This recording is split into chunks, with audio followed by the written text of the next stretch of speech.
پہچان صرف چار مینار نہیں بلکہ ایک ایسا قلعہ بھی ہے جس کے ہر پتھر میں ایک کہانی چھپی ہوئی ہے. ایک ایسا قلعہ جہاں تالی کی آواز کلومیٹر دور تک سنائی دیتی ہے، جہاں ہیرے دنیا کی تقدیر بدلتے تھے اور جس کے بارے میں لوگ کہتے ہیں کہ اس کے نیچے آج بھی راز چھپے ہوئے ہیں.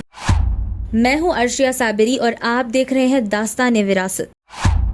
آج ہم چلیں گے گولکنڈہ قلعے کے ان رازوں کی طرف جو تاریخ اور افسانوں کے درمیان کہیں گم ہو گئے ہیں. آج جس گولکنڈہ قلعے کو ہم دیکھتے ہیں اس کی بنیاد لگ بھگ 13 سینچری میں کاکتیہ رولرز نے ایک مٹی کے قلعے کے روپ میں رکھی تھی. بعد میں بہمنی سلطنت اور پھر قطب شاہی حکمرانوں نے اسے ایک مضبوط پتھر کے قلعے میں تبدیل کر دیا.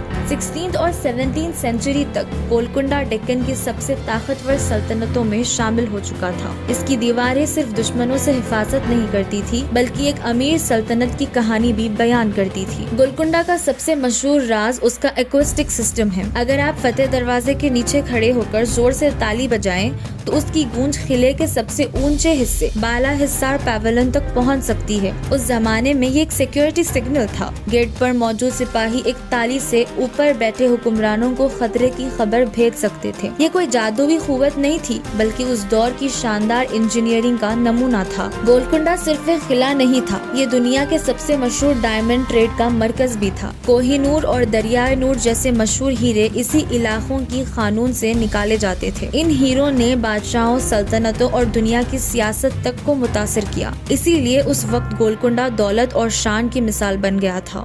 گولکنڈہ کا سب سے مشہور افسانہ ہے اس کے سیکرٹ ٹنلز. لوگوں کا کہنا ہے کہ اس قلعے سے چار مینار، پرانی حویلی یا دوسرے مقامات تک زمین کے نیچے راستے تھے، لیکن آج تک ان لمبے ٹنلز کو کوئی مضبوط اور تصدیق شدہ ثبوت نہیں ملا. کچھ چھوٹے انڈر گراؤنڈ پیسیجز اور سٹوریج ایریاز ضرور ملے، لیکن لمبی سرنگ کی کہانی زیادہ تر روایتوں اور لوکل لیجنڈز پر مانی ہے. یہی وجہ ہے کہ یہ راز آج بھی لوگوں کے لیے دلچسپی کا مرکز بنا ہوا ہے. بات ہے 1687 کی. مغل بادشاہ اورنگزیب نے گولکنڈے کا 8 مہینے تک گھیرا کیا. قلعہ اتنا مضبوط تھا کہ مغل فوج اسے سیدھا فتح نہیں کر سکی. تاریخی روایتوں کے مطابق آخرکار قلعے کے ایک دروازے کے اندر کسی شخص کی مدد سے کھولا گیا، جس کے بعد مغل فوج قلعے میں داخل ہوئی اور گولکنڈے پر قبضہ کر لیا. اس واقعے نے قطب شاہی سلطنت کا خاتمہ کر دیا تھا. صدیوں سے لوگ کہتے آئے ہیں کہ گولکنڈے کے نیچے نظاموں یا قطب شاہیوں کا خزانہ چھپا ہوا ہے، لیکن اس بات کا کوئی پراپر ثبوت موجود نہیں ہے. آرکیولوجیکل سٹڈیز نے بھی کسی ایسے بڑے خزانے کی پشتی نہیں کی ہے، اسی لیے اسے ایک مشہور لوکل لیجنڈ ہی مانا جاتا ہے. جب بھی ہم گولکنڈہ کی دیواروں کو دیکھتے ہیں ہمیں صرف پتھر نظر آتے ہیں، لیکن اگر ان دیواروں کی زبان ہوتی تو یہ ہیرے کی چمک، جنگ کی گرج، سلطانوں کے فیصلے اور ان لوگوں کی کہانیاں سناتے جن کی وجہ سے حیدرآباد دنیا کے نقشے پر ابھر کر آیا.